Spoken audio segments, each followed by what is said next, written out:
Right. I'm just gonna kind of use this as a stick. Sure, but you got it. Okay. Yeah. And then whoever wants to answer, I'll come just walk over to you.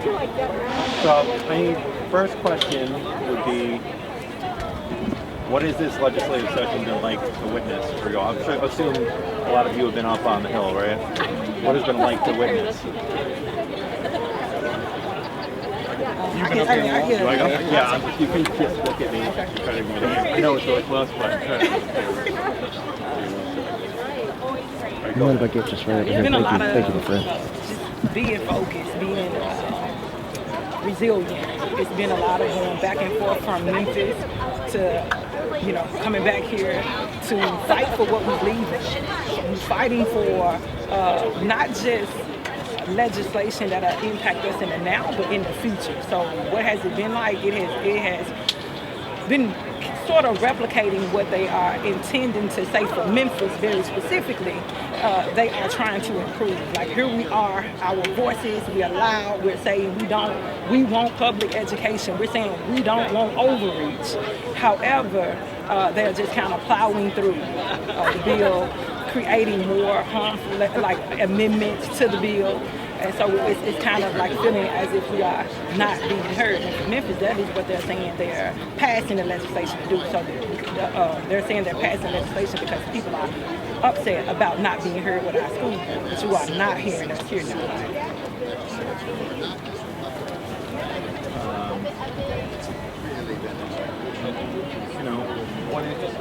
It's like, it's like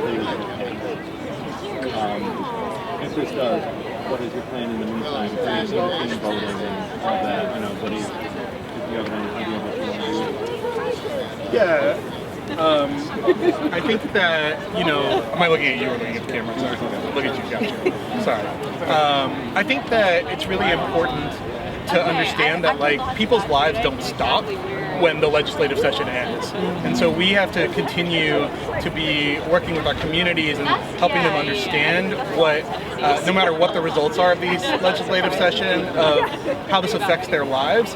And, I think a lot of these representatives, they are up here on the Hill, and then, whenever their legislative session ends, they sort of check out at times. But we're going to be here for the community year in, year out, every day, whether it's June, whether it's December, whether it's March, whether Cordell Hall is open or not open. We're going to be there and be supporting our community and helping them understand what's coming next. So I think a lot of community education is going to be happening after this. A lot of finding ways to build power, whether that's electorally or whether that's community organizing. We're going to continue to fight back, and we're not going to let this stand. This is not just a 2025 thing. This is going to be beyond that. We're in it for the long term, and we're going to stand with our communities for however long it takes to get change. Is there anything affected parents and students can do in the meantime? Yeah, do you want to? Yeah, well, most importantly, it's to keep in mind that we will continue to make sure that our communities are educated, organized, and ready to defend themselves and the community and their families, right? Folks can do is making sure that they stay up to date on what is happening here in the state legislature, regardless of where you come from, how much money you make, or what your immigration status is. You are part of the community. You work here, you learn here, you grow up here, and you deserve just as much as anybody else a voice here at the state capitol where decisions are being made, and in the local chambers. We see this anti-immigrant and anti-civil rights against all of our communities trickling down from the Oval Office down to our state capitals and into our local communities. So now more than ever, it's important for all of us to continue to stand united, make sure that our communities are educated, informed, and organized, ready to make sure that we're protecting ourselves and our families. I've noticed a lot of kids, parents, and people emotionally hear all that what's been like. Well, that is the reality of the decisions that extreme politicians are making here in the state legislature. We're seeing kids in tears walking into the committee hearings, and his children, 10, 12-year-olds, who are driving 2, 3, 4 hours across the state to demand that their voices are heard. Families, mothers who are having to tell their children that their freedom to learn is up for debate, that their entire existence as children is up for debate. And that right there is the reality of what's happening here in our state legislatures. As an effort to divide and to distract our communities from their leadership failure, we believe our vision is a bright and bold vision where all of us, regardless of race, income, or immigration status, can truly belong in America. Anybody else want to have anything they'd like to say? Yeah. So what people don't realize is that teachers are going to keep teaching. We are going to keep the community education happening.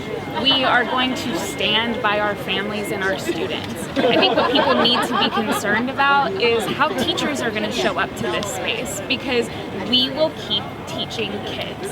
That's what we were hired to do. That is what our passion is, and we will keep doing that. Even if it means potentially breaking a piece of law. Even if it means doing what's necessary. Do you think a lot of teachers are prepared to deal with that potential future? I think a lot of teachers came to this profession to teach kids, all kids. What is it like for you? How long have you been teaching? 11 years. You know, have you noticed a swift change, gradual change? What's it been like? Oh yeah, I used to have conversations about college access, about GPA and ACT scores. Now I'm having to have conversations about knowing their rights, constitutional rights. I'm having to have conversations about keeping families together. I'm having to have conversations about whether or not kids are going to be able to be in school soon. That's not what teachers were hired to do. We weren't. I want to be at school right now. I don't want to be here. I want to be with my kids. And I think a lot of teachers feel that way. What's that like for you? We have families constantly asking us, what's the future of this bill? What can we be doing? How should we be preparing? We want our families to be enjoying the educational experience. Learning is a gift. It's so enjoyable, right? We don't come into this profession to not teach, and so we want our kids to be able to just focus on growing up to be awesome human beings. And right now, they're not even able to focus on that because they're living in fear. I got you. We got your back. Because that's what community does. Hard. It's been hard. I know that I carry privilege as a Puerto Riqueño. I have the opportunity to be able to be here in my citizenship, and it's hard for me to be able to, invite families out and have folks not come because they're terrified, as they should be, because what we're living in is unprecedented.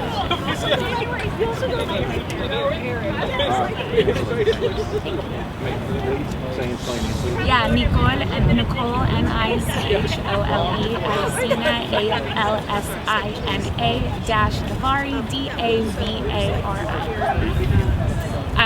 I teach. Right. It's making sure that we see this holistically, right? It's not just an attack on the undocumented immigrants. It is an attack on black and brown communities. Memphis is 80% black, Memphis Shelby County schools, and we are well aware that we are not the only, it's happening to us now, but other counties need to be on the lookout because this legislation is coming for them as well. So we are standing united against the attack on education. We have Antonio Parkinson, who is also from Memphis, been on the front line when it comes to this attack on our school system. And so also, is there anything like you want to add? Yeah, thank you for that, Ali. you got a reporter in her picture, right? Yeah, let me say this. Thank you, Rachel. Everything that's been stated out here is emphatically true. There's an attack on culture. There's an attack on education as it stands. There is a push to privatize education in every aspect of it. And so when you hear about school takeover, that simply is the hidden word for privatization. So they come in and take it over, and then they start selling our kids to the highest bidders, their CMOs, the hedge fund owners that run the charter organizations, and everything under the umbrella of privatization. when you look at the attack on our immigrant friends, you know, and their families, you look at the whitewashing of America through its education system, and unfortunately we're in a space where, you know, this attack is literally in high motion at this moment, right? You know, this is something that's been planned for several years, and now that Donald Trump and Elon Musk are at the helms, you know, they're executing their plan. And I think it's important that every family, every single family, regardless of what your background is, what your socioeconomic background is, that you are vigilant when it comes to these issues, and that you know, leave it all on the field to fight these things, because you're talking about literally the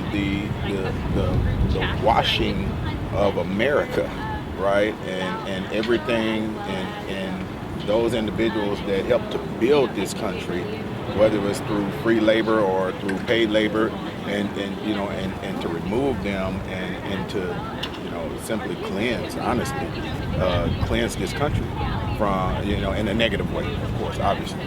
And so, you know, but the education is the foundation, honestly, of all of it. If we can tell our friends, our black and brown friends, that their contribution to America does not matter, did not matter, and then keep them outside of the education system, that is simply to feed their other rich friends, which is called the penal system.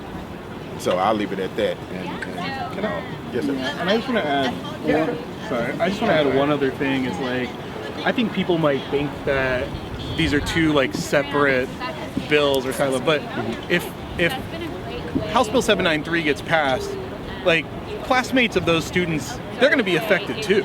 They're going to be hurt. Black kids who have Latino friends and have undocumented friends, that's going to affect them. If this Memphis bill gets passed, that's going to affect immigrant students too. This is not a attack on black bill or this is an attack on all kids bill. And I think it's really important to remember that, and that is why TIRRC Votes and Equity Alliance Fund are standing together today, because we want to show that we are in this fight together, not only just the two of our organizations, but multiple organizations across Tennessee. But you know, this is something that affects all of us every time that one of these bills pass. And so I'm honored and humbled to be in this fight with the Equity Alliance Fund and with all of the folks that came here today and have been coming to the state legislature week after week. Right.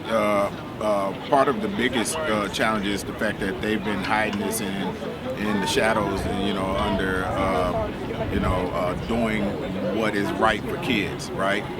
You know, keeping undocumented kids out of the education system is in no form or fashion right for kids, right? To do a state takeover, and let me qualify this for you. To execute a state takeover when the state has shown its inability to educate our kids through the Achievement School District, right? The Achievement School District, they took over the bottom 5% schools. We're talking about the lowest of the lowest performing schools, and that the state underperformed the lowest of the lowest performing schools. So how do you qualify to take over a district that is outperforming you? Right. The last thing I want to say is this, right? You know, there's no doubt that all of our education can use improvement. All of our public education statewide can improve, right? We have a 30.6% literacy rate in Shelby County, but the state literacy rate is 35.6%.